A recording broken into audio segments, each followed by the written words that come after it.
Oh, so Raja Singh ji have it typed as well. Very nice. Sir, it would be a great favor to all the people who are sitting online if you can share that typed document with us, because many students are saying that they cannot attend these classes, but if they have that document, they'll just read it again and again.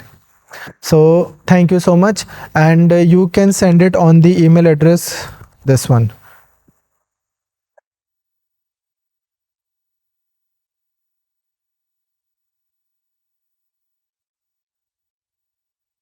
Raja ji, knowledge बढ़ share करने से बढ़ती है, ठीक है जी. Thank you so much. So probably one of the online students will share the typed copy. Thank you. हाँ यार, तो आज ना बड़ी छोटी सी क्लास है हमारी. जो रिमेनिंग टॉपिक्स हैं आईआर के, हम उसको ख़त्म करेंगे. लास्ट क्लास जब मैंने ख़त्म की थी तो बलदीप है ना, Baldeep ma'am was talking about this thing कि if we can talk about WTO a little bit from understanding perspective. So I'll quickly do that as well in the class because we will have time. Having said that, आज Wednesday है, तो अब आपकी Thursday Friday current affairs की कोई class नहीं है. Saturday Sunday को नहीं होती. मंडे से हम आपका नया सब्जेक्ट स्टार्ट करेंगे, तो आपके पास में अब 4 दिन होंगे कंसोलिडेट करने के लिए. And this is my point. जब हम आप बोल रहे हो ना कि मैं ये कैसे करूँगा, वो रिवीजन का टाइम कब मिलेगा, ये कब मिलेगा, वो कब मिलेगा, आपको ये सब स्ट्रेस नहीं लेने. ये सारे स्ट्रेस हमारे हैं, हम अपने आप जगह बना के देंगे आपको. आपको क्या करना है, रिलीजियसली बस प्रोग्राम फॉलो करते जाना है. आप में से ना अगर कोई भी, I don't know, if you go to India's और world's best universities, I was fortunate enough to expose to both India's best universities and world's best universities. मैं IIM कोझिकोड से MBA कर रहा हूँ, और इंडिया में 3rd नंबर पे आती है वो, after IIM Ahmedabad and IIM Bangalore. और जिस यूनिवर्सिटी से मैंने ग्रेजुएशन की थी, it is also one of the finest universities in UK. अभी जो लास्ट ईरान के प्रेसिडेंट थे, वो हमारे एलुमनाई थे. सिमिलरली जो अब बांग्लादेश में है, Mohammad Yunus, he is also my alumni. जो आप वीडियो गेमिंग करते हो ना, ये PS3, Xbox, ये सब मेरी यूनिवर्सिटी के हमारे सीनियर्स ने ही इसको इन्वेंट किया है, इसके ऊपर काम किया है. तो इस तरह से, और वहाँ पर कहीं पर भी ऐसा नहीं पढ़ाते जैसे एक नॉर्मल ट्यूशन पे पढ़ा देते. दोनों जगहों पर मैथमेटिक्स जैसा पढ़ाते थे, उससे अच्छा एक नॉर्मल ट्यूशन पे पढ़ाते हैं. दोनों जगहों पर जैसा साइंस पढ़ाते थे, वैसे उससे अच्छी एक ट्यूशन पे पढ़ा देते हैं. दोनों जगहों पर कोई भी चीज़ जो पढ़ाई जाती है, वो वैसी ही पढ़ाई जाती है, उससे ख़राब ही पढ़ाई जाती है. Both in India as well. Amrit आओ बच्चे जल्दी. तो दोनों जगहों पर वैसी ही पढ़ाई जाती है जैसी, उससे ख़राब पढ़ाई जाती है जैसी आपके अपने शहर में किसी ट्यूशन पे पढ़ाई जाती है. तो फिर ये इतने, इनके नाम क्यों हैं, इतने ज़बरदस्त क्यों हैं? 2-3 फैक्टर्स हैं जो किसी भी इंस्टीट्यूट को अच्छा बनाते हैं. First is culture of academics. वहाँ पर ना यही चीज़ कि इमेजिन मैं ही आपके साथ में एक चीज़ करता कि यार आपको जो मेरे को ठीक लगता वो पढ़ा देता, और एंड में आपको एक PDF पकड़ा देता कि यार ये लो करंट अफेयर्स. क्लियर? सिमिलरली हम इस प्रोग्राम को रिगरस ही ना बनाते. मैं आज एक बैच शुरू कर दूं, weekend batch for Punjab PCS. तो पहली चीज़ जो मुझे कॉमन लगी ना बेस्ट इंस्टीट्यूट्स में, चाहे वो इंडिया में है, चाहे वो इंग्लैंड में है, चाहे वो US में है, वो ना बहुत प्रोसेस ओरिएंटेड है, रिगरस है. पर्सन जो है वो सुबह से लेकर शाम तक मेंटली एक जोन में रहता है कि यार ये करना है मैंने. फिर जैसे अब लोग आप यहाँ पर हो, तो जैसे अभी right now as we speak, आप देखते हो कि अभी इधर लाइब्रेरी में ही वो बच्चे बैठे हैं जो ऑलरेडी सिलेक्टेड हैं. There are DSP sitting here, there are ETO sitting here. आप शाम को आते हो तो वहाँ पे और 3 लड़के आते हैं, वो भी DSP हैं. तो जब आप उन लोगों के अराउंड होते हो हु हैव मेड इट, और वो प्रोसेस में है, उन लड़कों के लड़कियों के मतलब, तो आप देखते हो कि यार आपको पता लगता है कि हाँ यार मैं राइट जोन में हूँ, मैं ठीक तरह से पढ़ाई कर रहा हूँ. एक कोई ऐसा लेक्चर नहीं है जिससे आपका पेपर क्लियर होता है या कोई क्वेश्चन आता है. जो प्रोसेसेस है ना वो आपको ऑफिसर बनाते हैं. तो यहाँ पे भी जो मैं आपको रिपीटेडली बोल रहा हूँ ना कि इस प्रोसेस को सरेंडर कर दो. CBL तो एक निमित्त है, बस एक नाम है, बस एक, इट कुड बी एनीथिंग। ये प्रोसेस की that I get up in the morning और मैं पढ़ना शुरू करता हूँ, फिर मैं क्लास लगाता हूँ, उसको समझता हूँ, फिर मैं एमसीक्यूज करता हूँ, फिर मैं आंसर लिखता हूँ, फिर मैं कुछ और करने लगता हूँ, और रात को जब मैं सोता हूँ तो मुझे पता लगता है कि मेरी 2 चीज़ें रह गई, ठीक। And then I wake up in the morning and I do that again, और फिर मैं देखता हूँ कि यार अच्छा मेरी 3 चीज़ें फिर रह गई। इसलिए नहीं रह गई क्योंकि मैंने कुछ किया ही नहीं पूरे दिन में, पर प्रॉपरली ऑक्यूपाइड होने के बाद में भी भाई मेरी 2 चीज़ें रह गई। ये प्रोसेस जब आप 4-5 महीने करते हो तो आप कोयले से हीरा बन जाते हो। Trust me, it is all about process. आपको याद होगा जब सीसेट क्वालिफाइंग नहीं था तब भी, मतलब जब ये क्लियर नहीं हुआ था कि क्वालिफाइंग होगा कि नहीं होगा, तब भी मैंने एक चीज़ बोली थी यूट्यूब वीडियोस में, अगर आपने मेरे को देखा हो कि यार जिसको भी लगता है कि उसका क्वांट वीक है तो वो एक काम करे, 2000, याद, यू रिमेंबर, 2000 सॉल्व्ड एमसीक्यूज देख देख के लिखे। अब यार अगर ऐसा कुछ लिखा हुआ है 3x plus 4y plus 7 equal 0, 4x plus 3y plus 9 equal 0, find the value of x and y, और आप इसको लीनियर इक्वेशन को आप सॉल्व करी जा रहे हो देख देख के, तो आपको लगेगा कि यार इससे मेरे को तो आ ही नहीं रहा, ये आपको लगेगा जब आप उसको करोगे।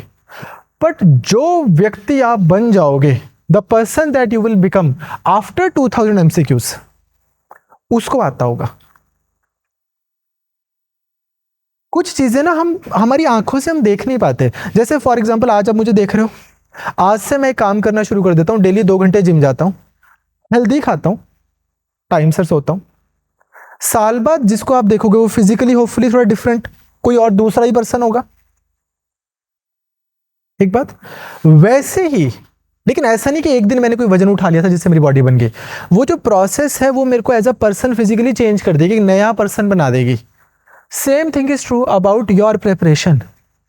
जब आप इस प्रोसेस में डूब जाते हो, 4 महीने बाद you will not be the same Gurpreet that you were 4 months ago. You will not be the same Nimrat that you were 4 months ago. You'll be a new academic, new intellectual person. That person will be able to clear this exam. So it is all about transforming yourself academically. And how will you transform? By surrendering to the process, not to Chetan, not to this, not to that, to the process. You're getting my point? So process will take care of you. Don't worry. ठीक है। तो eat sleep, क्या, हाँ तुम तो ये कर रहे हो, ईट स्लीप चल रहा है, इसके बीच में एक स्टडी डाल दो ठीक है ईट स्टडी स्लीप। एंड यू जिसको डीएसपी बनने का शौक है, जो यहाँ पे बैठे हैं ना, जो बने हुए हैं, उनसे बात नहीं करनी। आपको लगेगा ये तो मेरे आइडियल है, मैंने तो ये बनना है, जिसको जो मिल जाता है ना उसको बेकार लगता है, प्रोफेशनली एंड पर्सनली बोथ, ठीक है ना, ट्रू है ना, ऐसे। तो आप उनको बोलोगे, वो लोग कुछ नहीं रखा यार, कुछ नहीं रखा, करनी है आईएएस की तैयारी करो, वधिया सर कराते आईएएस की तैयारी करो। आईएएस यहाँ पे बोलेगा कुछ नहीं रखा, जाना तो महाकुंभ भी है ठीक है, तो इसलिए ज्यादा उनसे वो नहीं लेनी inspiration. All right, let's start. First, Sipri, ये भी कंटिन्यूअसली हर साल ही खबरों में रहता है।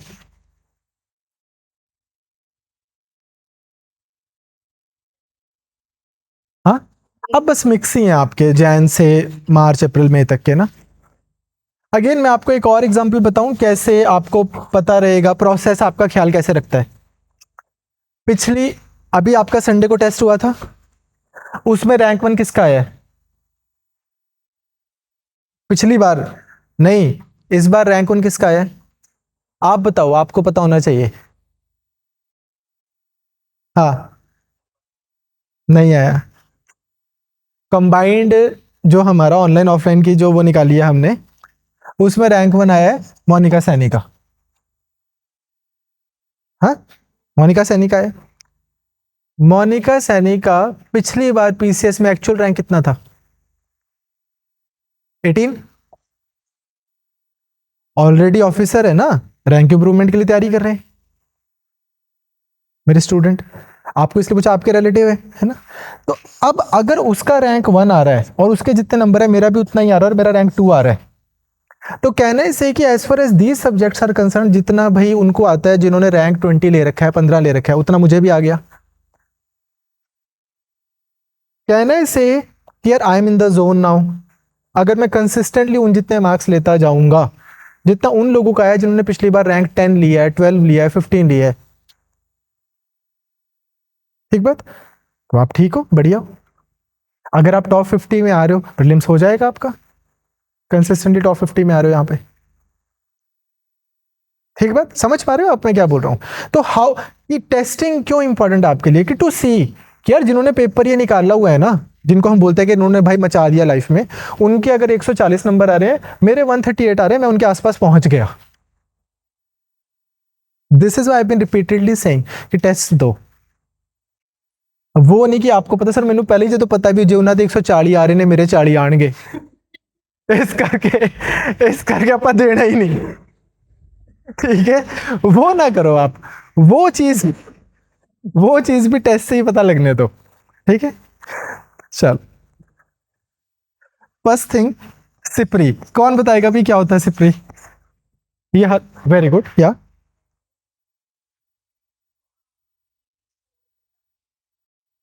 Very good. बेसिकली ये एक Stockholm International Peace Research Institute, तो लिख लो इसको, Stockholm International Peace Research institute.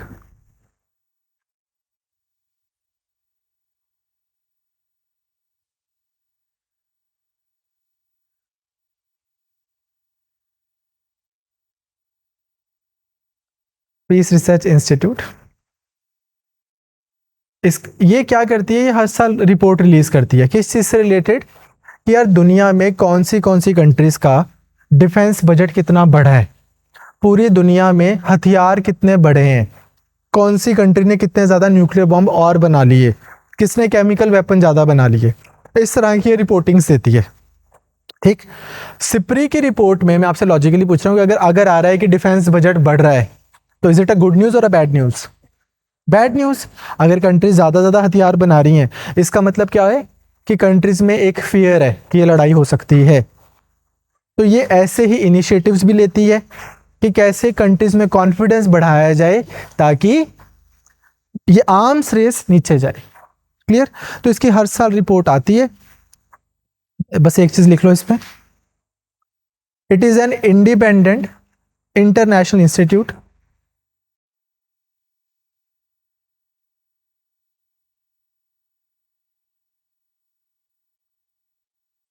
Stockholm.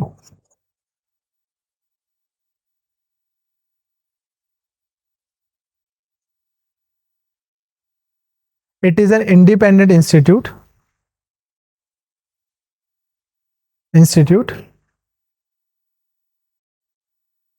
in the field of research into conflict conflicts, research into conflicts, arms control,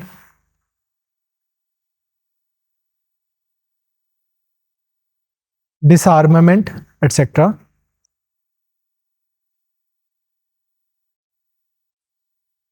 It was established in 1996. Sorry, 1966. I'm so sorry. Established in 1966.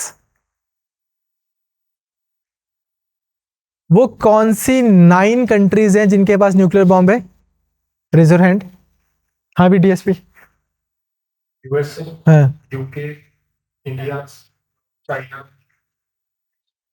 हाँ, Russia, France, Germany,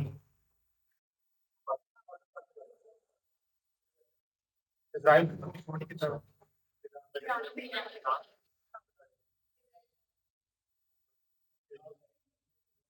Australia, Banur, Landra, कुछ भी जो मुंह में आई जा रही है बस, लांडरा है।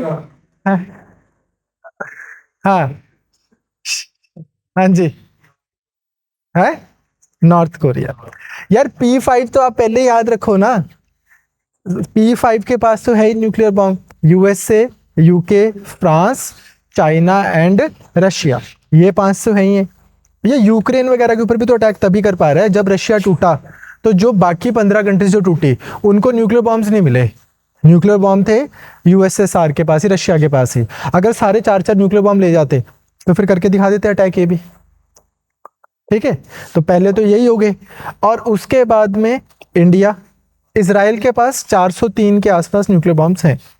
ठीक, और यूएसए ने टेक्नोलॉजी वगैरह शेयर की हुई है उनके साथ में। यार इसराइलियों के पास तो होने ही थे, उन्होंने ही तो इन्वेंट किया है ये सारी। ओपनहाइमर, एल्बर्ट आइंस्टाइन, ये सब ज्यूज ही तो थे। तो Pakistan and north Korea, China ने अपनी टेक्नोलॉजी पाकिस्तान से शेयर की through the underworld, underground means, और फिर पाकिस्तान ने नॉर्थ कोरिया के साथ, चाइना ने नॉर्थ कोरिया के साथ में। ठीक है, क्लियर।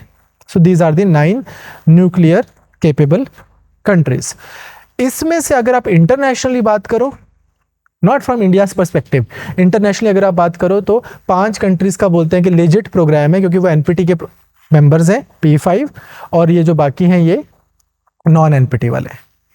Clear, simple. यार अगेन थोड़ा सा ना आप लॉजिक्स पे भी जाओ।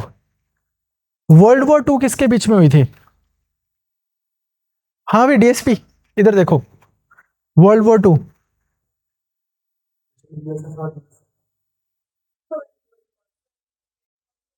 वर्ल्ड वॉर जो, चल अच्छा आप इन्होंने बाद में ज्वाइन किया भाई। हाँ, वर्ल्ड वॉर किसके बीच में हुई है? जर्मनी, हाँ, इटली, जापान, ये सब एक तरफ है। दूसरी तरफ कौन है? यूके, यूएसए, फ्रांस, ये। ठीक है, जीते कौन है? ये वाले हारे ये। तो जब ये हार ही गए तो जीतने के बाद यूएसए क्या बोलेगा कि यार हमने तुम्हें पता कैसे हरा दिया, हमने तुम्हारे ऊपर न्यूक्लियर बॉम्ब गिरा दिया था, लो दो अब तुम भी रख लो। नहीं बोलेगा। तो इनके पास कहां से न्यूक्लियर बॉम्ब आ जाएंगे? सिमिलरली वो बोलेगा कि यार हमने लड़ के पांडव जीत गए कौरवों को हरा के, उसके बाद पांडव क्या बोलेंगे कि अब हस्तिनापुर की गद्दी पे तुम आके बैठ जाओ, फिर लड़ते ही ना। वैसे ये क्या बोलेंगे कि आओ अब तुम P5 के मेंबर बन जाओ, यूनाइटेड नेशन बना रहे हैं, नया वर्ल्ड क्रिएट कर रहे हैं।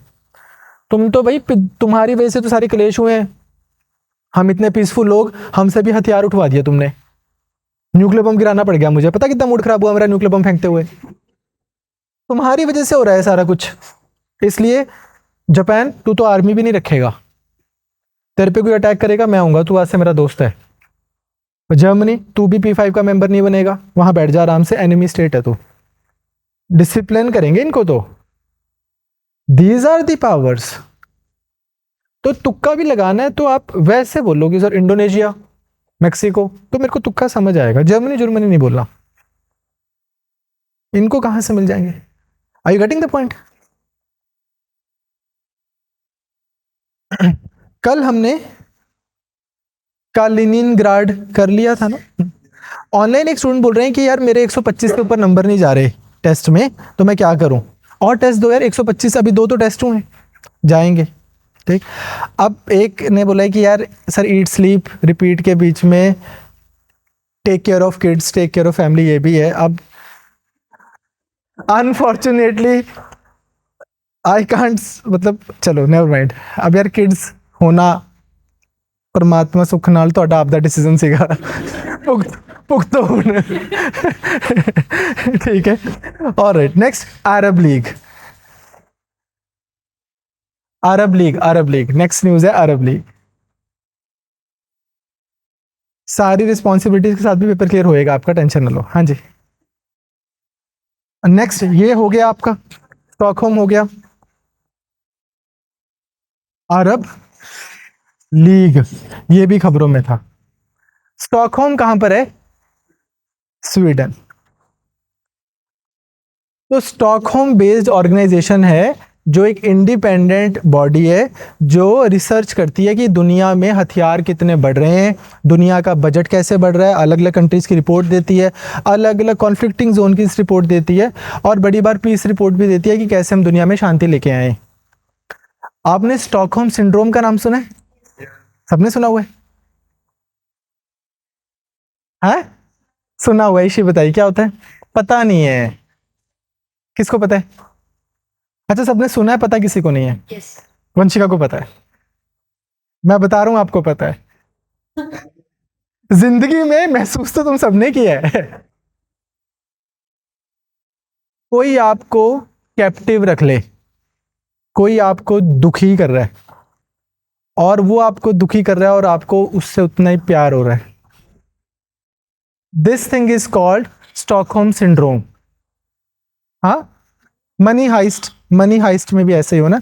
तो एक्चुअल में यही हुआ था कि एक जगह स्टॉकहोम में लोगों को, कुछ लोगों ने आगे बंदी बना लिया, जिन्होंने उनको बंदी, बंदी मतलब, ठीक है कि तो जब बंदी बना लिया तो लोगों को, जिन्होंने बनाया हुआ था उनको, उन्हीं से उनको बहुत लाड प्यार लगाव हो गया। तो ये सिंड्रोम जो है, इसको हम बोलते हैं स्टॉकहोम सिंड्रोम। ये ह्यूमन नेचर में है। इस पे एक और मूवी भी है, पिंजर। पिंजर में मनोज वाजपेयी, पार्टीशन के ऊपर है कि पार्टीशन होता है इंडिया पाकिस्तान का, तो मनोज वाजपेयी उर्मिला मातोंडकर को उठा के ले जाता है। पार्टीशन हो रहा होता है, तो वो मुस्लिम्स होते हैं और ये मेरे ख्याल से सिख लड़की होती है उर्मिला मातोंडकर, वो उसको उठा के ले जाता है और बड़े ऐसे उसको मिसट्रीट करते हैं धीरे धीरे धीरे, but she sees goodness in that man in that खराब टाइम्स। तो इस तरह से बहुत सारी, ये कॉमन ह्यूमन नेचर टेंडेंसी है जो आप में नहीं होनी चाहिए। एनीवेज, अरब लीग, ये क्या है भाई?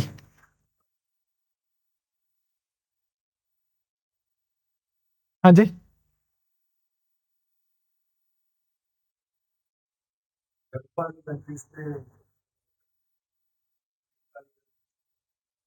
Very good very good. यार यही कीवर्ड है, when you think of Arab we tend to think of only Gulf countries, पर ऐसा नहीं है। ये लीबिया, टूनिशिया, इजिप्ट, ये सारे जो नॉर्दर्न अफ्रीका है, ये भी अरब लीग का ही पार्ट है। ठीक, क्लियर? तो north African countries and gulf countries, इनकी बनाई हुई ऑर्गेनाइजेशन, इसको हम क्या बोल रहे हैं? अरब लीग। बहुत बड़ी ऑर्गेनाइजेशन है जो इस्लाम के, अरब के मसले हैं उसको डील करती है, उनके इकोनॉमिक सोशल पॉलिटिकल इश्यूज को डील करती है। इजिप्ट में इनकी मीटिंग हुई थी रिसेंटली, इजिप्ट में कायरो में, तो न्यूज़ में रहती है, लिख लो। हेडक्वार्टर कहाँ है अरब लीग का? Cairo, CAIRO, Cairo, Egypt.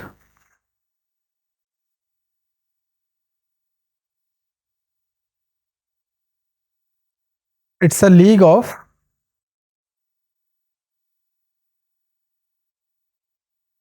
अरब नेशंस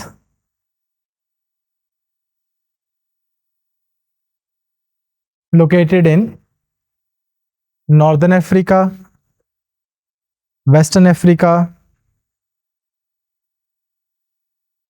ईस्टर्न अफ्रीका, जैसे सोमालिया, सूडान वगैरह, ये भी ईस्टर्न अफ्रीका वाले भी मेंबर्स हैं। Eastern Africa and west Asia, ठीक, founded by Alexandria protocol,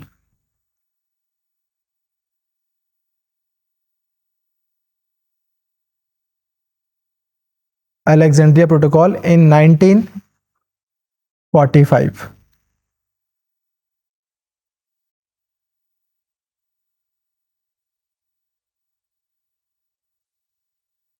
basically इन्होंने ना सीरिया को निकाल दिया था अरब लीग से, तो फिर 2023 में इन्होंने सीरिया को दोबारा मेंबर बना लिया था, तो इसलिए खबरों में था ये। Arab association, social economic political matters of these Arab world, वही है, तब से बनी हुई है 45 से। हाँ जी, अगेन नेक्स्ट जो न्यूज़ है पेपर में आने के चांसेस कम है, पर अगर कभी आ जाए, SB 403, SB 403 bill was recently in news in the context of, तो यार ये क्या है? सिएटल के बाद USA में कैलिफोर्निया एक और स्टेट है जो बिल लेके आ रही है जिसको हम बोलते हैं एंटी कास्ट बिल, ये देखा गया कि जो हिंदूज, जो सिख, मतलब जो एशियन लोग यहां से यूएस से गए, वहां पे भी कास्ट सिस्टम प्रैक्टिस कर रहे हैं। ठीक है जी। अब हमारी कंट्री में है ना, कास्ट एक बहुत बड़ी प्रॉब्लम है, मतलब कास्ट के बेसिस पे डिस्क्रिमिनेशन। तो वहां पे भी ऐसा हो रहा है कि जॉब के टाइम पर या हाउसिंग के टाइम पर तो किसी पर्टिकुलर कास्ट को प्रेफर कर रहे हैं हाउसिंग देने में या ना देने में। तो इस वजह से ये क्या हुआ बताओ बताओ कि वियर्ड है। हाँ, तो ये चीज की कैलिफोर्निया बिल लेके आ रही है सिएटल के बाद में कि यार हमने कास्ट सिस्टम बैन ही कर देना है। Clear? How can you ban caste system, वैसे मैं आपसे पूछ रहा हूं। आप बोल रहे थे ना मेंस की डिस्कशन होनी चाहिए। हाँ जी।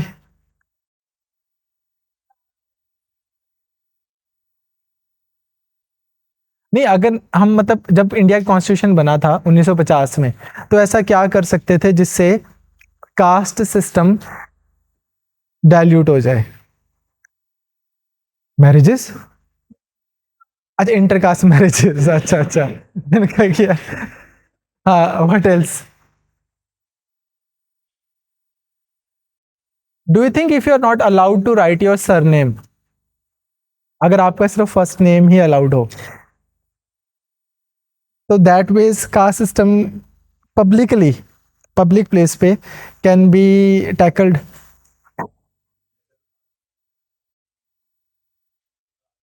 वही तो देखो, वो मनप्रीत कह रहा है कि आधार कार्ड देता मेरा सिंगी है, पीछे फिर बुल्ट दे पीछे लिखा हुआ है जैसे पुलर ठीक है तो शुड वी बैन बुल्ट or should we ban this thing? So yeah हाँ जी, हाँ जी, बोलो बोलो। Yeah but let's say if you are not allowed to display your surnames, do you think that will make a difference?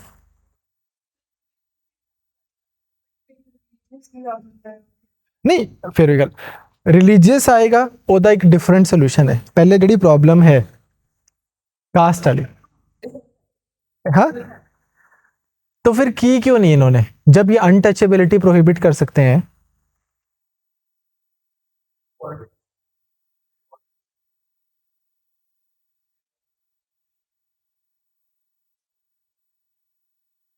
Untouchability भी इसी सरकार ने बैन की है, वो इसी कॉन्स्टिट्यूशन ने बैन की है। उससे पहले तो अनटचेबिलिटी भी थी, तो फिर कास्ट सिस्टम क्यों नहीं बैन किया? क्या नाम ही नहीं लगाना अलाउड सर नेम?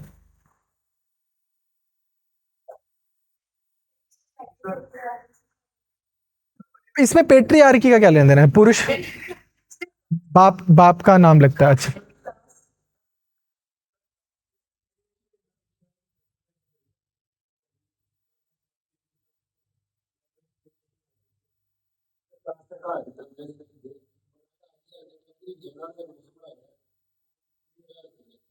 ना, इससे मैं एग्री नहीं करता। पूरी दुनिया का मेरे को एक कॉन्स्टिट्यूशन लाके दो, पूरी दुनिया में, जो फ्रीडम की बात बाद में करेगा, पहले इक्वालिटी की बात करेगा। ये तो आप विंस्टन चर्चिल की लैंग्वेज बोल रहे हो। चर्चिल बोलता था कि यार ये तुमने सारे कॉन्स्टिट्यूशन में ब्राह्मण बिठा दिए, तुमने बनिए बिठा दिए, तुमने जट बिठा दिए, हायर कास्ट वाले बिठा दिए। वो हायर कास्ट वाले बैठ के पहले दिन क्या बोलते हैं, सारी गल्ला बाद च, पहला आर्टिकल 14, 15, 16, 17, 18। इससे तो मैं एग्री नहीं करता हूँ। फ्रीडम बाद में, रिलीजन बाद में, एक्सप्लॉयटेशन बाद में, प्रॉपर्टी बाद में, सारी चीज़ों की गल बाद च होगी। फंडामेंटल राइट साडा शुरू ही इक्वालिटी तो होगा। इससे तो मैं एग्री नहीं करता।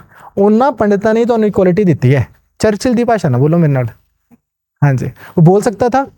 और आप सोचो, आज आप एक बात सोचो कि जो ये लोग बैठे हैं, इनको अपनी रिलीजन में, अपने कास्ट में कितना डिस्क्रिमिनेशन फेस करना पड़ा होगा।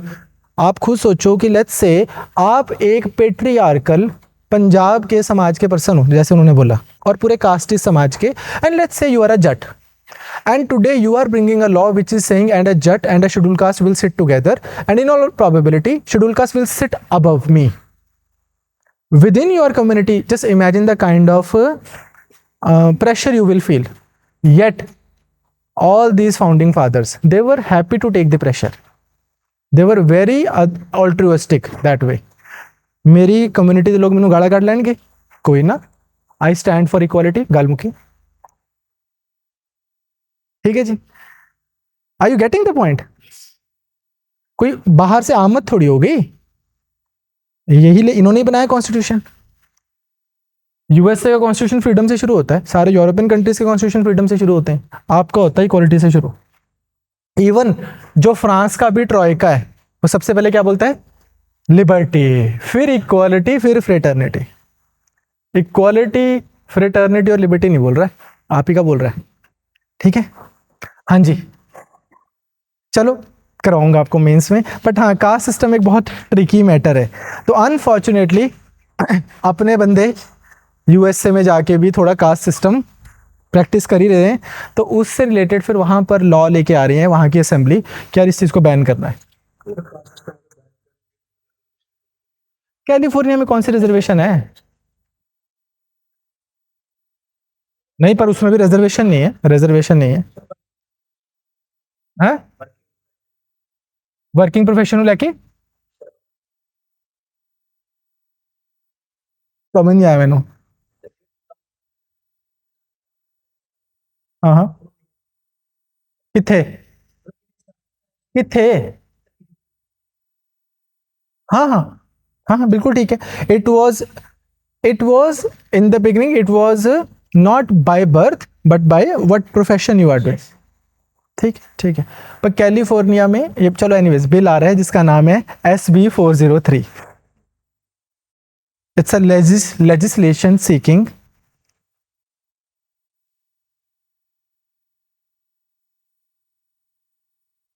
legislation seeking to explicitly ban caste discrimination.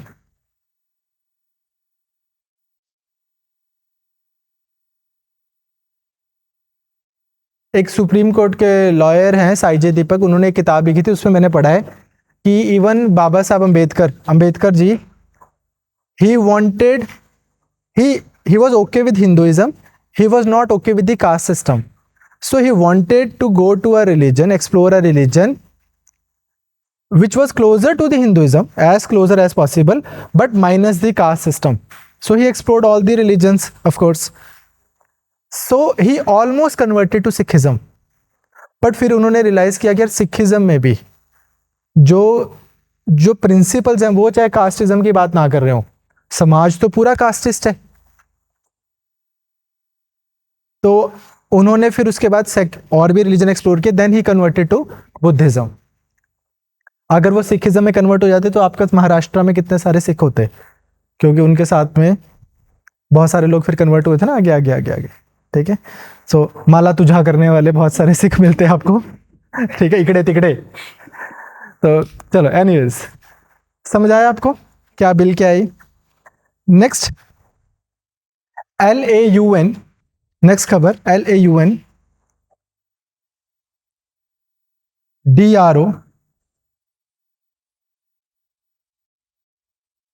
DRO MAT, laundromat countries।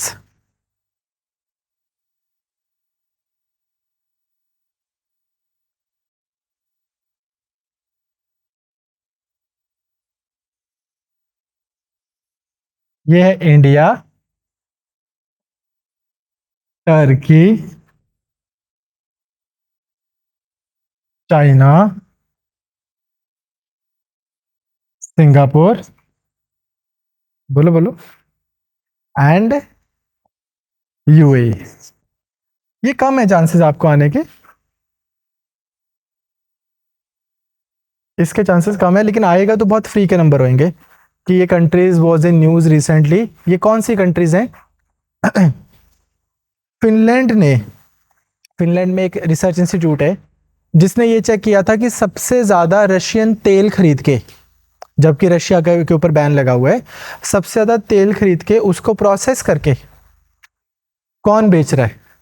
ये वाली कंट्रीज जो थी, इनकी एक रिपोर्ट निकली जिनको बोला गया लॉन्ड्रोमैट कंट्रीज। क्यों? क्योंकि एक तरह से ये रशियन ऑयल का ही लॉन्डर कर रहे हैं, उसी के थ्रू पैसे कमा रहे हैं। तो मुकेश अंबानी का भी है ना, वर्ल्ड्स लार्जेस्ट रिफाइनरी बन गई थी उसकी, रिलायंस वाली। तो दीज आर द कंट्रीज, एक लाइन लिख लो, these are the countries that bye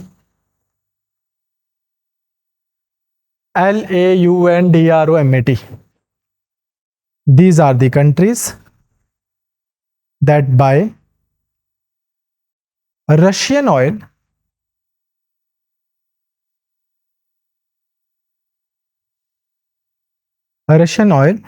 and sell processed products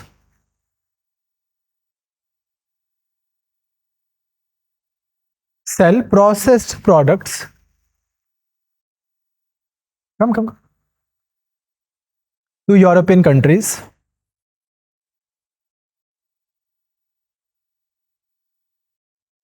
thereby sidestepping European sanctions, sidestepping मतलब एक तरह का बाईपास सा निकाल दिया इन्होंने, sidestepping European sanctions against Russia.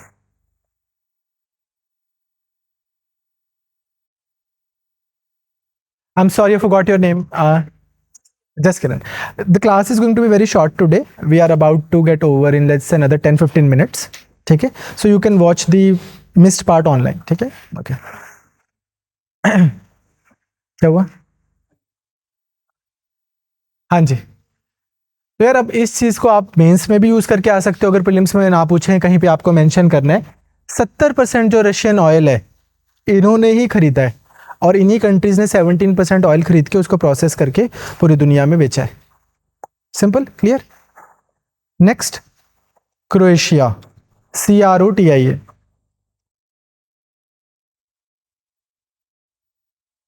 CROA, Croatia.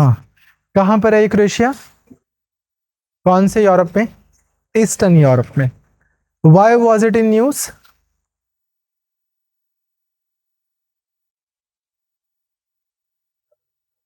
की ज्वाइन किया है, वेरी गुड। WTO तो ऑलरेडी ज्वाइन होएगा ना। यूरो,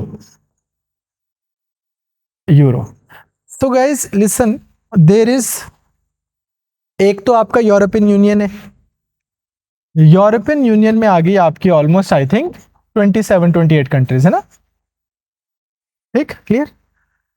इसमें से भी कुछ कंट्रीज ऐसी हैं जिन्होंने यूरोपियन यूनियन ज्वाइन की हुई है पर करेंसी अपनी रखी है। फॉर एग्जाम्पल, जैसे पहले यूके था, UK was part of the European union, but UK में यूरो नहीं चलता था, यूके में क्या चलता था? Pound, sterling pound, very good. Similarly और भी कुछ कंट्रीज हैं, आई थिंक स्विट्जरलैंड की भी अपनी करेंसी है, प्रॉब्ली क्रोनोस और समथिंग, उन्हें ज्वाइन भी नहीं किया। But there are few countries जिन्होंने अपनी करेंसी भी सरेंडर करके कॉमन करेंसी रखी हुई है, उसको हम क्या बोलते हैं? Euro zone. ये एक्सट्रीम सेंस ऑफ एसोसिएशन है कि जहां पर कंट्रीज ने ये बोल दिया कि हमारी करेंसी भी सेम है। क्यों? क्योंकि यार इसका मतलब क्या है, अगर हमारी करेंसी सेम है तो हमारा सेंट्रल बैंक भी एक तरह से ही काम करेगा, क्योंकि ऐसा तो नहीं हो सकता कि यार मेरी, अगर से मान लो दूसरी जर्मनी, एग्जांपल के लिए जर्मनी और फ्रांस की सेम करेंसी है, तो अगर जर्मनी में मनी सप्लाई बढ़ेगी तो फ्रांस में भी उसका इंपैक्ट होगा। फ्रांस में मनी सप्लाई, अगर बैंक जो है वो ओपन मार्केट ऑपरेशन करने लग जाएगा तो जर्मनी में भी उसका इंपैक्ट होगा। So do you see the amount of economic integration we are talking about?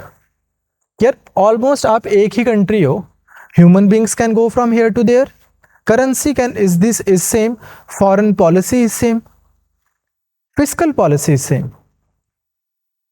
ठीक, क्लियर। तो क्रोएशिया ने भी यूरोजोन को ज्वाइन किया है। आपने एक और सुना है, शेंगन वीजा, वो क्या होता है? Free movement of people for those who are from other countries as well. So let's say अगर आप इटली का वीजा ले लोगे तो जो शेनेगन कंट्रीज हैं आप वहां पर भी ट्रैवल कर सकते हो इस तरह से। Write down. Croatia has joined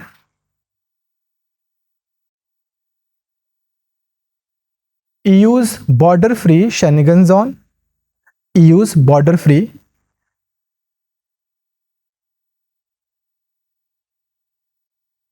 Schengen, SCHENGEN Schengen zone and the Euro common currency.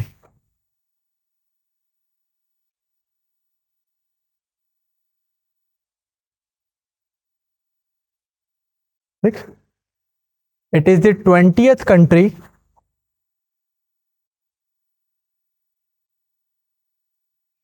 बीसवीं 20th country to adopt euro currency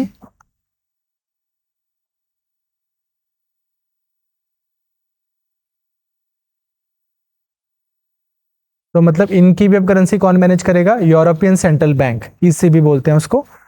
20th currency to join the euro currency and 27th country to join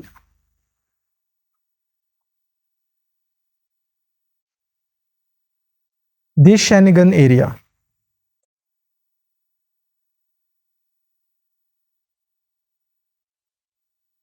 ठीक,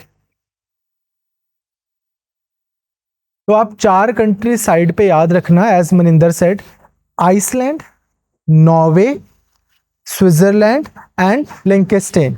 ये 4 ऐसी countries हैं जो U U के member नहीं है पर शेनेगन के मेंबर हैं। तो अगर आपसे मान लो इटली का वीजा लिया है और आपने यूरिक घूम के आना तो आप घूम के आ सकते हो स्विट्जरलैंड में। ठीक है, क्लियर? तो what are those 4 countries? Norway, Iceland, Switzerland and very good LICHTEN STIN IN।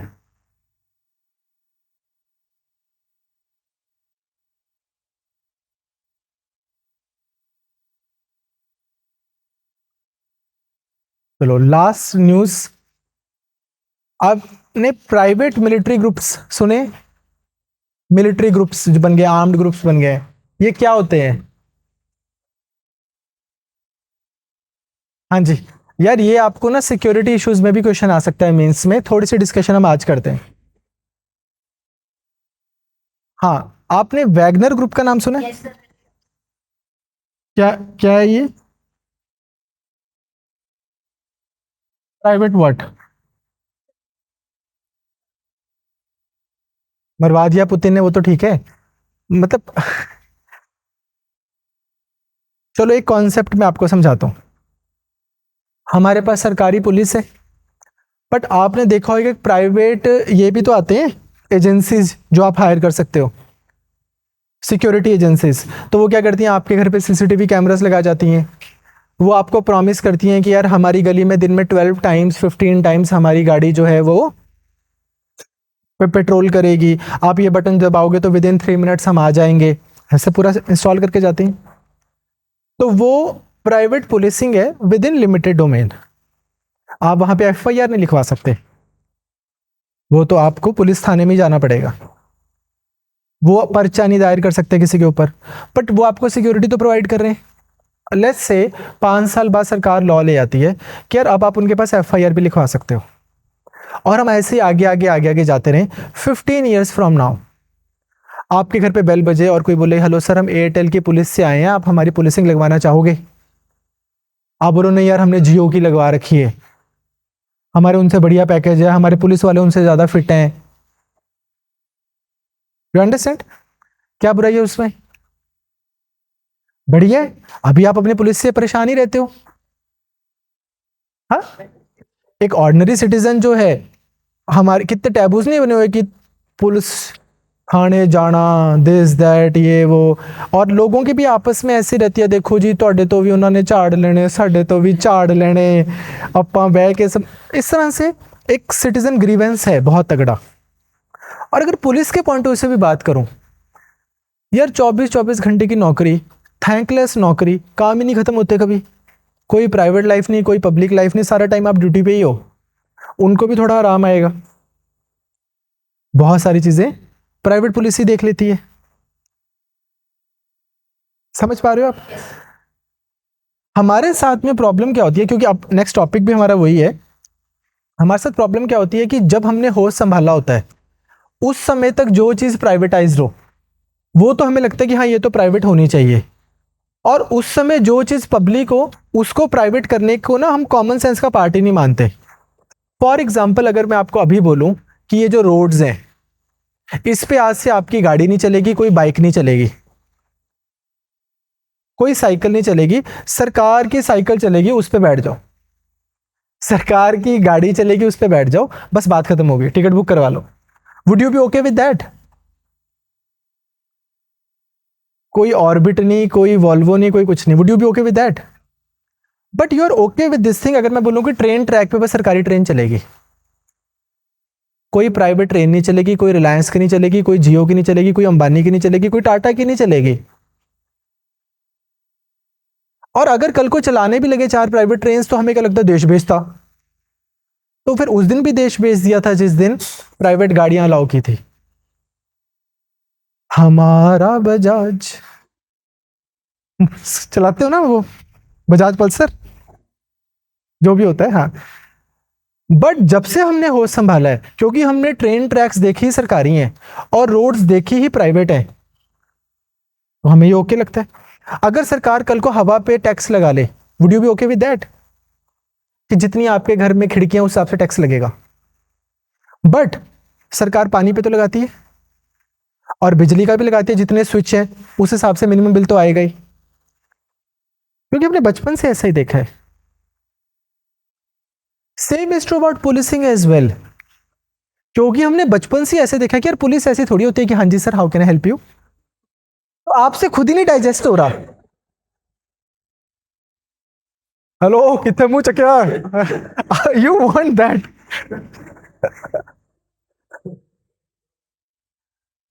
ऐसा ही है ना मान साहब, ठीक है। So this this is the idea. अब इसी चीज को आप आर्मी में भी लेके जा सकते हो कि कोई कंट्री है, मान लो फ्रांस, उसको लगे यार आर्मी मेंटेन करना बहुत महंगा हो रहा है और देशभक्ति की थोड़ी भावना भी कम हो रही है लोगों में, तो लोग जान ही रहे कि मैं देश के लिए मर जाऊंगा। लेकिन एक प्राइवेट बंदा है, वो है कोई बहुत बड़ा ब्रिगेडियर रिटायर हुआ है, उसने ना एक अपनी ही टीम मैनेज की हुई है, बढ़िया लीगल वेपन्स है उनके पास, फिट लड़के हैं, सरकारी कोई खर्चा नहीं है, जब कभी जरूरत होगी ये 2000 बंदे जो हैं ये आ जाएंगे लड़ने, कंपनी है जो हेल्प करती है।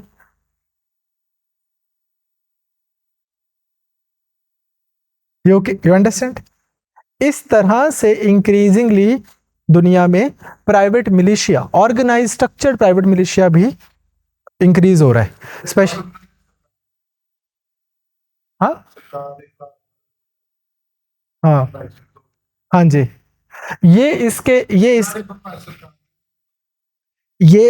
इसके लिए लॉन्ग रन में इसके लिए हानिकारक है। आप 2000 बंदे लेके सरकार के खिलाफ कुछ कर नहीं सकते, बट आप अपना for once and all business खत्म करोगे।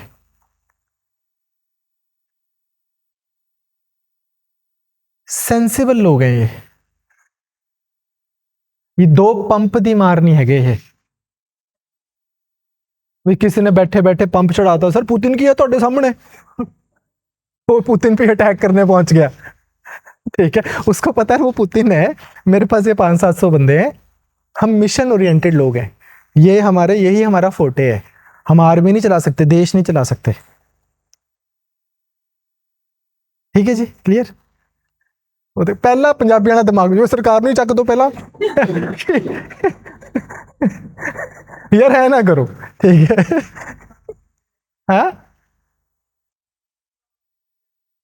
Long live revolution. तो are you getting the point? So this is private militia भी दुनिया में काम कर रहा है, उसमें से एक है वैगनर ग्रुप था, मतलब और बहुत सारे हैं। तो वैगनर ग्रुप जो था उसने ऐसा करने की शायद कोशिश की कि जो यूक्रेन में भेजा था उसको पुतिन ने कि जा भी इन्होंने चक जरा, वहां पे उसको अमेरिका ने कोई अच्छी डील दे दी, तो फिर परमात्मा गोल्ड, ठीक है। तो आपको बस ये कॉन्सेप्ट, लेकिन आपको पता होना चाहिए कि कॉन्सेप्ट है क्या। Write down, the Wagner group is a Russian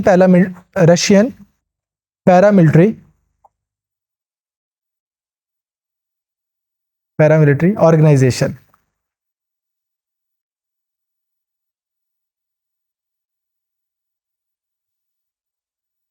It is also described as a private military company.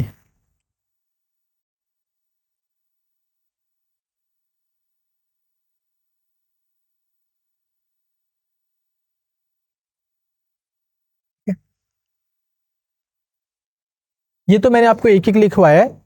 एक दिन एक रिपोर्ट आई थी न्यूज़पेपर में ही, तब मैंने न्यूज़पेपर के उसमें पढ़ाया था। फ्रांस में बहुत सारे हैं। रीज़न उसका यही है कि कंट्रीज़ के लिए आर्मीज इतनी बड़ी बड़ी मेंटेन करना मुश्किल हो रहा है, तो स्पेशलाइज एजेंसीज रखो। ठीक है जी, क्लियर? हाँ जी, कोई doubt? With this we wind up last 2 years IR related current affairs. एक चीज जो मैंने आपको बोला था मैं आपको क्लैरिफाई करूंगा। तो ऑल दो Brazil, Russia, India, China, south Africa ये ब्रिक्स थे। इन ब्रिक्स की एक्सपेंशन हुई तो कुछ कंट्रीज ने बोला कि हम इसके मेंबर बनेंगे। फर्स्ट वॉज अर्जेंटीना, इथोपिया, हाँ जी, यूएई, इजिप्ट, 2 अफ्रीकन होगी, वेरी गुड, ईरान, ठीक है जी, एंड सऊदी अरेबिया। ठीक है जी, क्लियर?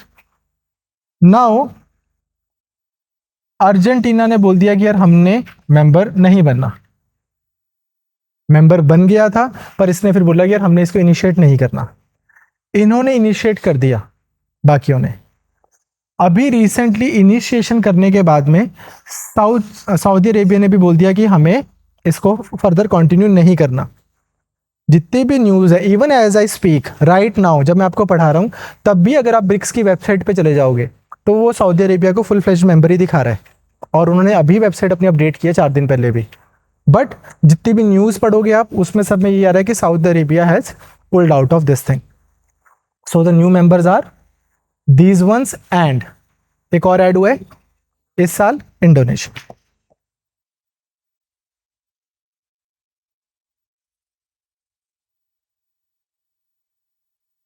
ठीक है जी। यू रिमेंबर जब मैंने आपकी फर्स्ट क्लास ली थी तो हमें ये डाउट हुआ था, तो मैंने बोला था इसको रोक लो अभी। ठीक है, नहीं मानना जाएगा, नहीं मानना जाएगा।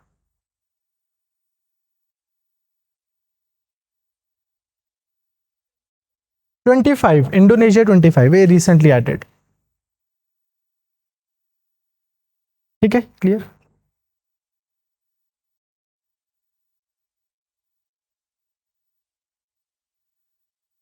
आपसे मैं ये एक्सपेक्ट करूंगा कि यार जो भी चीज़ें हमने क्लास में डिस्कस की हैं, चाहे वो G7 है, G20 है, साउथ चाइना सी है, मेडिटेरेनियन एरिया है, आसियान रिलेटेड कोई चीज़ की है हमने, कैरीकॉम, दिस दैट, जितनी भी चीज़ें की हैं, आप इसमें से कुछ भूल के मत आना। अंडरस्टैंड करना अच्छे से जो भी टर्म्स हैं। बाकी जो हम आपको MCQs करवाते जाएंगे वो आपको आने चाहिए। I will need last 10-12 minutes to explain one concept जो WTO यू वांटेड है ना, कि समथिंग एल्स? WTO से I just need your attention. आपको कुछ लिखने की जरूरत नहीं है।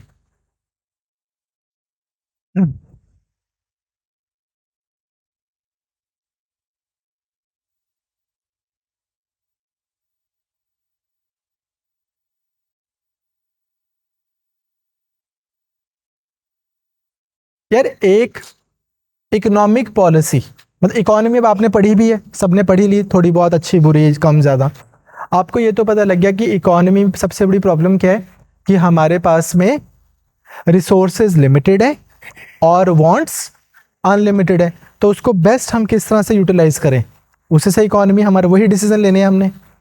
What to produce, how much to produce, for whom to produce, at what price to produce. यही डिसीजंस जो हैं ताकि प्रॉस्पेरिटी मैक्सिमम हो सके। हम ये चाहते हैं कि हर एक पर्सन के पास मैक्सिमम अपॉर्चुनिटीज हो, मैक्सिमम गुड्स एंड सर्विसेज का एक्सेस हो, प्रॉस्पेरिटी मैक्सिमाइज करनी है।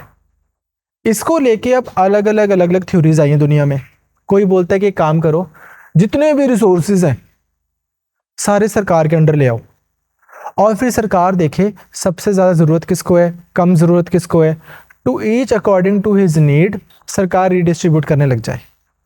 ठीक। कुछ लोग बोलेंगे कि यार ये तो सुनने में बड़ा अच्छा लग रहा है, प्रैक्टिकल नहीं है। इसको हम बोलते हैं सोशलिज्म, नीड बेस्ड डिस्ट्रीब्यूशन।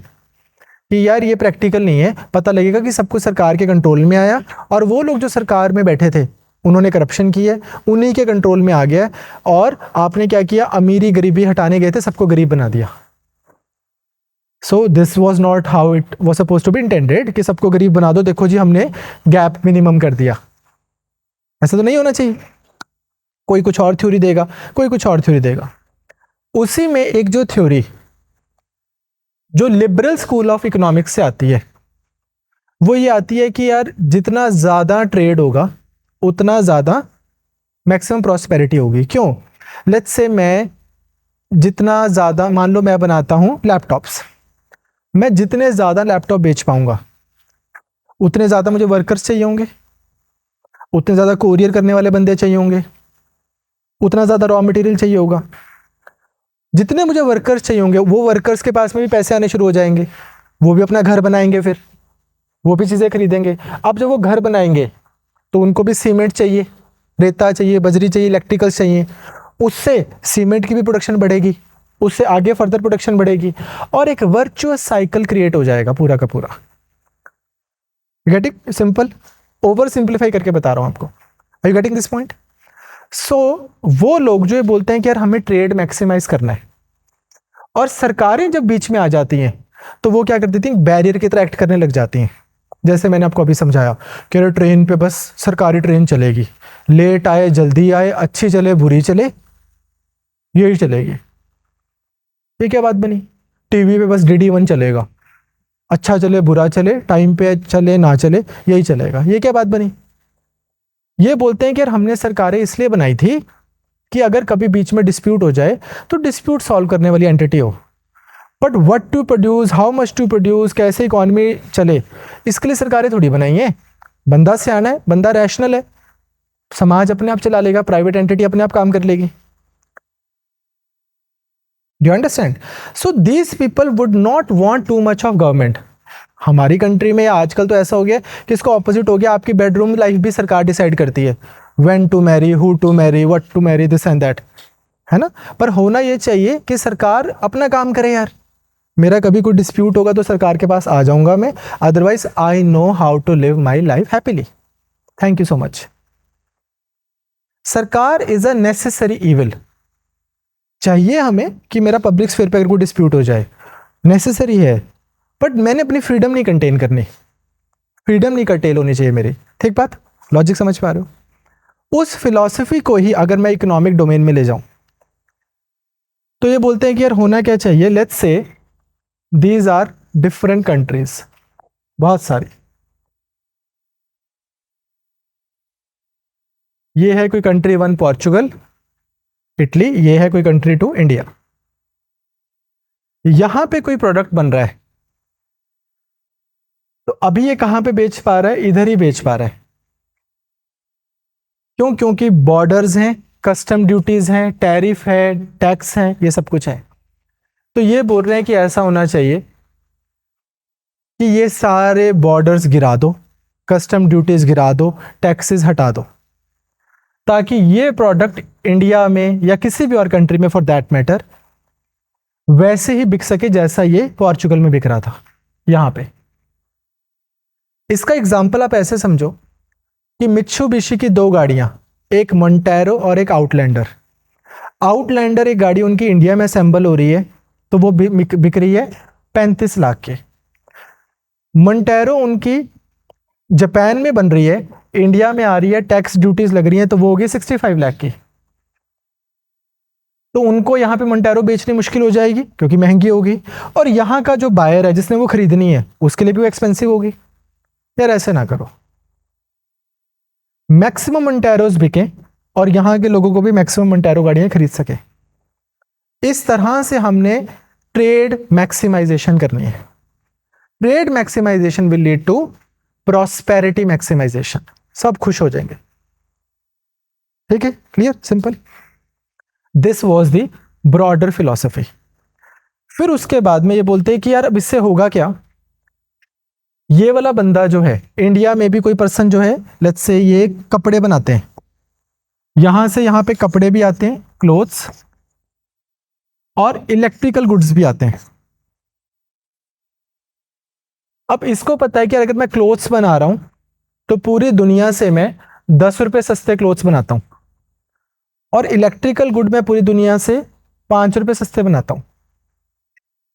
बनाता मैं दोनों बढ़िया हूं पूरी दुनिया से, बट अब जब मेरे पास पूरी दुनिया की मार्केट ओपन है, मैं अपनी सारी एनर्जी क्लोथ्स बनाने पे लगाता हूं, और इलेक्ट्रिकल मैं कहीं और से खरीद लूंगा जो और बेटर बनाते हैं। इसको हम बोलते हैं इकोनॉमिक सेंस में कंपैरेटिव एडवांटेज,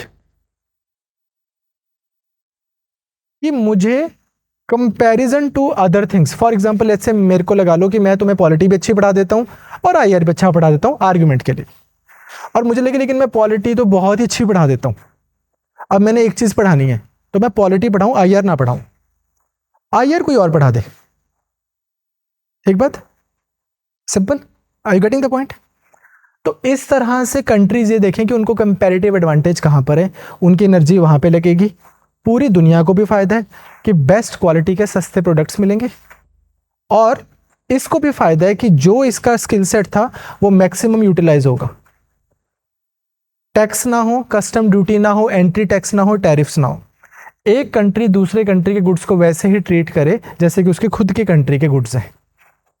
इस चीज को कि सारी कंट्रीज मेरे लिए बराबर है, जैसे कि मेरी खुद की कंट्री है, इसको हम बोलते हैं नेशनल ट्रीटमेंट, कि वही ट्रीटमेंट आपने देना है दूसरे कंट्री के प्रोडक्ट्स को जो आप खुद के कंट्री को देते हो। फॉर एग्जाम्पल अगर हम आज देखें, क्या आपके साथ ऐसा नहीं होएगा कि अगर तो आप लेने चले गए कपड़े, मान लो रिलायंस वाले भी कपड़े बनाते हैं, ठीक है ना,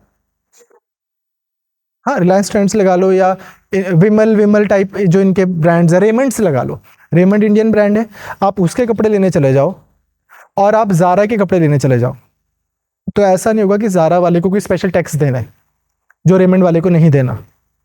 वाई? बिकॉज नेशनल ट्रीटमेंट है। बट आप मुझसे पूछो कि सर आज से 30 साल पहले भी ऐसा ही था, द आंसर इज नो। आज से 30 साल पहले अगर जारा इंडिया में आता तो पहले तो आ ही नहीं सकता था, अलाउड ही नहीं था। अगर आता तो उसको देने पड़ता कोई special custom duty, entry tax, tariff tax, ये सारी चीजें। अब जारा का इंडिया में खुलना अच्छी चीज है कि बुरी चीज है? नॉट एस्थेटिकली स्पीकिंग, ठीक, प्योरली जॉब लगी है 50 लोगों की, वहां पे लोग काम कर रहे हैं, कोई स्टोर्स खुल रहे हैं, कपड़ा खरीदा जा रहा है, कपड़ा बेचा जा रहा है, ठीक है, and then so on. So this thing and same is true about everything everything everything. You इसको पूरा 360 डिग्री अक्रॉस दी प्रोडक्ट्स आप इमेजिन करो। सो नेशनल ट्रीटमेंट हो, लेकिन वो नेशनल ट्रीटमेंट सिर्फ ये नहीं है कि किसी एक कंट्री को लेके है कि यूएसए की कंपनी के लिए तो सही है ये, बट से मान लो कोई ईस्टर्न यूरोपियन कंट्री की कंपनी है, कोई स्कोडा या बाटा, या कोई सऊदी अरेबिया का बैंक है सिटी बैंक, उनके लिए भी सबके लिए सेम ट्रीटमेंट होना चाहिए। सब एक दूसरे को बराबर ट्रीट करो as if it is your domestic company only, फिर मैक्सिमम ट्रेड होएगा सारी कंट्रीज में। Simple, clear. अब यार जब ये आप बोलते हो तो सुनने में तो ठीक लग रहा है, बट इसी में क्या होता है कि हम जब बारीकी में जाते हैं तो हमें बहुत सारी प्रॉब्लम्स फील होती हैं। फॉर एग्जाम्पल मैंने बोल दिया कि यार चलो ठीक है, लेकिन चलो ठीक है, लेकिन कपड़े आएंगे तो जो मेरी कंट्री में छोटे छोटे बुनकर हैं जो कपड़े बुनते हैं उनका क्या होएगा? बिल्कुल ठीक है भाई, जो जो तेरे कंसर्न्स हैं साइड पे रख ले। मैंने बहुत सारे कंसर्न्स कपड़े से रिलेटेड साइड पे रख लिए। जिस दिन एज इंडिया कपड़े रिलेटेड मैंने सारे कंसर्न साइड पे रख लिए, मैं WTO के प्लेटफॉर्म पे गया, उन्होंने बोल दिया कि देख ये चीज़ें हम करेंगे तुम्हारे लिए, ये चीज़ें तुम करोगे, उसको हमने बोल दिया एग्रीमेंट ऑन टेक्सटाइल। चलो जी हो गया, साइड पे करो। फिर मैं गया, मैंने कहा एक सेकेंड यार, ये चीज़ तो ठीक है, लेकिन मेरे कंट्री का एग्रीकल्चर, उसमें मुझे लग रहा है कि जब हम इसको इम्प्लीमेंट करेंगे तो प्रैक्टिकली ये 100 प्रॉब्लम्स आ सकती हैं। तो बोलेंगे लिख के रख ले सारी, आजा डिस्कशन करें। वो जो डिस्कशन है उसको हमने बोल दिया एग्रीमेंट ऑन एग्रीकल्चर। फिर मैंने बोल दिया एक दिन, यार एक सेकेंड, मेरा IT सेक्टर, मुझे उसमें प्रॉब्लम है। फिर वो बोलेंगे कि यार कि इन प्रिंसिपल में एग्री कर रहा हूँ, पर जब हम करने जाएंगे इस चीज़ को तो ये प्रॉब्लम आ सकती है। इसको भी साइड पे लिख ले भाई, सारे सोच लो और क्या क्या प्रॉब्लम आ सकती है। वो हो गया आपका IT रिलेटेड। फिर मैंने एक और चीज़ बोली एग्जाम्पल के लिए, मैंने कहा तुमने अगर एक काम किया कि मेरी कंट्री में कोई प्रोडक्ट है जो 100 रुपये का बिक रहा है, लेकिन वो 100 का है नहीं, जिस कंट्री से वो आ रहा है वो कंट्री अपने एक्सपोर्टर्स को सब्सिडी देती है कि जा सस्ते प्रोडक्ट इंडिया में बेच, इंडिया की पहले मार्केट को डेड कर देते हैं, लोग सारे प्रोडक्ट चाइनीज खरीदेंगे, कोई बात नहीं, हम पैसे इंडिया से 10 साल बाद कमा लेंगे। पहले एक बार उनके डोमेस्टिक मार्केट को बंद करवा देते हैं, फिर मैं क्या करूंगा? ठीक है, बोलेंगे भाई ठीक है, ये वाले कंसर्न्स भी साइड पे लिख लो एक जगह और सोच लो क्या क्या पॉसिबल प्रॉब्लम हो सकती है। फिर हम सब्सिडीज, डंपिंग टैक्स, इन सब के समझौते कर लेंगे।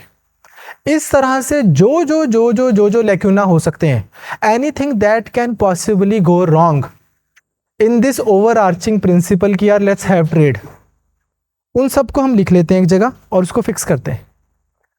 उसका इन्होंने 23,000 पेजेस का डॉक्यूमेंट बनाया और फिर एक समझौता हुआ जिसको हम बोल रहे हैं WTO, जो हर कंसर्न, चाहे वो सब्सिडी है, चाहे वो एग्रीकल्चर है, चाहे वो टेक्सटाइल है, चाहे वो रूल ऑफ ओरिजिन है, एक कंट्री से, मान लो मेरी कंट्री से पाकिस्तान में कोई प्रोडक्ट भेजना अलाउड नहीं है, तो मैंने क्या किया, यहां से मैंने दुबई भेज दिया, दुबई से पाकिस्तान भेज दिया। तो ऐसे वाली चीजों के भी सोल्यूशन होने चाहिए, ROO, रूल ऑफ ओरिजिन। ठीक, तो ये जो सारे प्रिंसिपल्स हैं मिला के, इसको हम बोल रहे हैं WTO के प्रिंसिपल्स। बहुत सारे अलग अलग अलग पिलर्स हैं, agreement on agriculture, agreement on textile, subsidies, this and that, जो हम आपको करवाएंगे। आपको फिलॉसफी समझ आई कि है क्या ये, पर्पस क्या है? To maximise trade. Why to maximise trade? Because maximum trade would mean maximum prosperity. ठीक, बट जब आप उसको करने जाओगे तो सुनने में तो लग रहा है, लेकिन बहुत सारी प्रॉब्लम्स आ सकती हैं। उन प्रॉब्लम के सोल्यूशन के लिए ही ये सारी इनके बीच के क्लॉजेज आते हैं, पॉइंट्स आते हैं, एंड सो ऑन। ठीक, कोई doubt? All right, thank you, your IR is done. So I'll see you now on Monday. You were not here in the beginning, so this is us. We have done last 2 years IR related current affairs. Now I'm giving you 2-3 days to consolidate. We will restart current affairs classes from Monday onwards. और Monday से आपके GS में science and take भी start हो रहा है morning class में।